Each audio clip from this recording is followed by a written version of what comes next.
Ladies and gentlemen, look at you. You have been on Duolingo for 600 days. You have watched every episode of Friends with Spanish subtitles.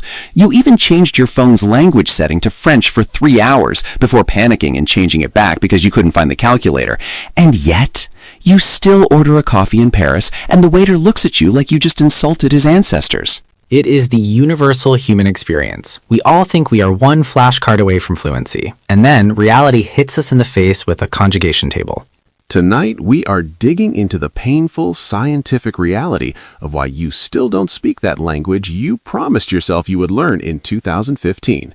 Please welcome our resident linguistic therapist, Julian. Good to be here, Miles, and I should clarify I am not a therapist. I just read a lot of depressing studies about why adult brains resist new languages like a cat resisting a bath. Let's start with the big one, the plateau.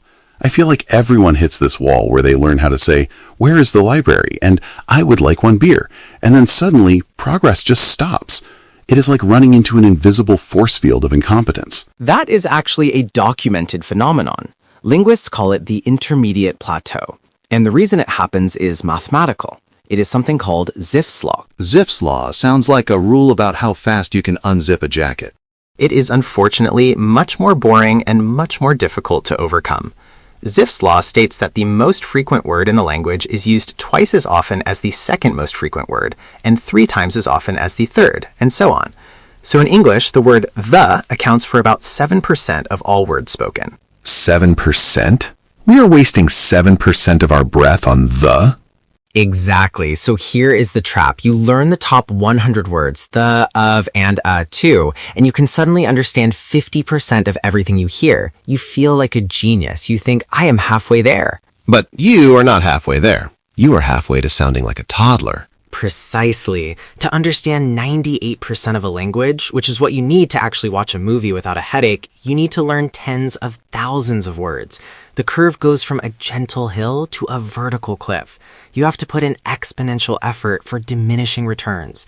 That is the intermediate plateau. You are working 10 times harder to improve 1%. It is the video game equivalent of killing rats in the basement for 5 hours to gain 1 experience point. No wonder people quit. Most people quit right there, or they fall into something even more insidious, a little linguistic horror story called fossilization. Fossilization? That sounds like what happens to my spine when I sit in this chair too long. What does it mean for my Spanish?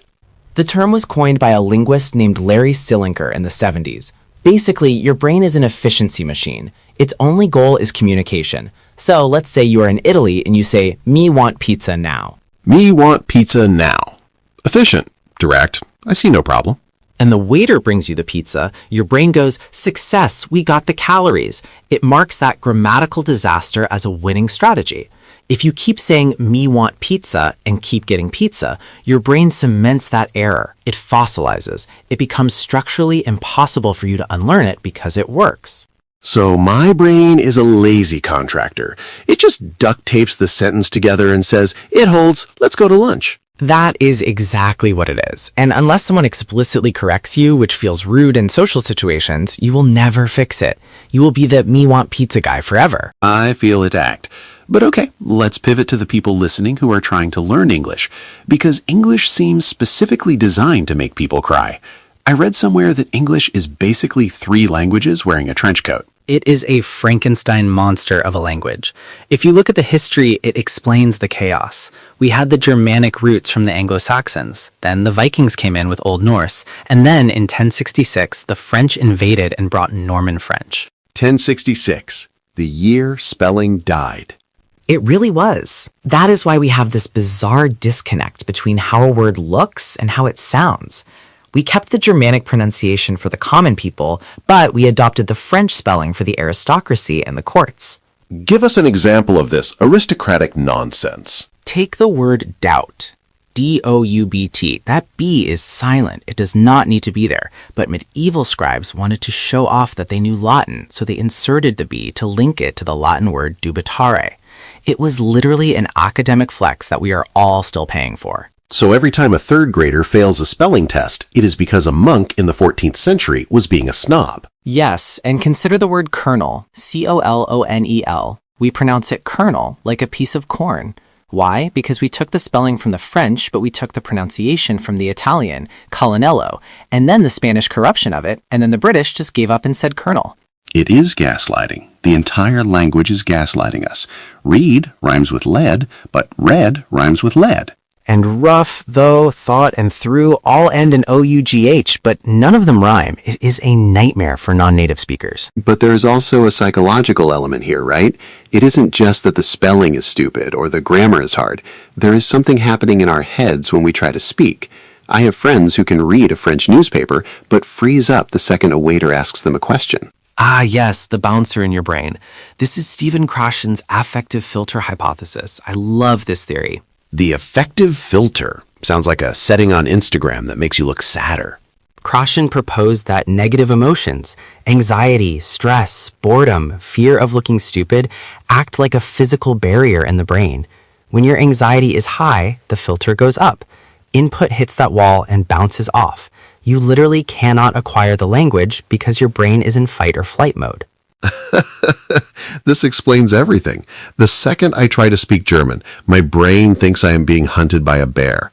The filter goes up and suddenly I forget the word for bread. Exactly. Your brain prioritizes survival over conjugation. It is saying, why are you trying to remember the dative case? We are in danger. So, the secret to learning a language is alcohol? To lower the filter?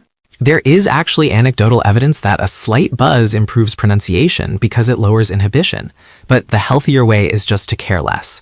The people who learn the fastest are the ones who are willing to sound like idiots. They have a low affective filter. They don't mind making mistakes. So my crushing fear of embarrassment is the only thing standing between me and being a polyglot.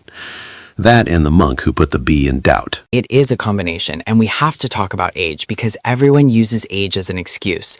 Oh, I am 30, my brain is hardwired, I can't learn. Is that true? I heard there is a critical window, and if you don't learn Mandarin by the time you are 6, you are doomed to be a monolingual peasant forever.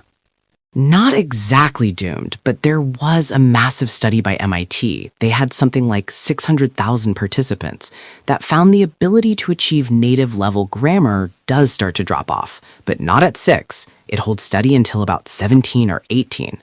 17. So I missed the boat by a significant margin. But here's the catch. Adults are actually better at learning vocabulary than children. We have better study habits, we understand abstract concepts. A 5-year-old doesn't know what a past participle is. You can explain it to an adult.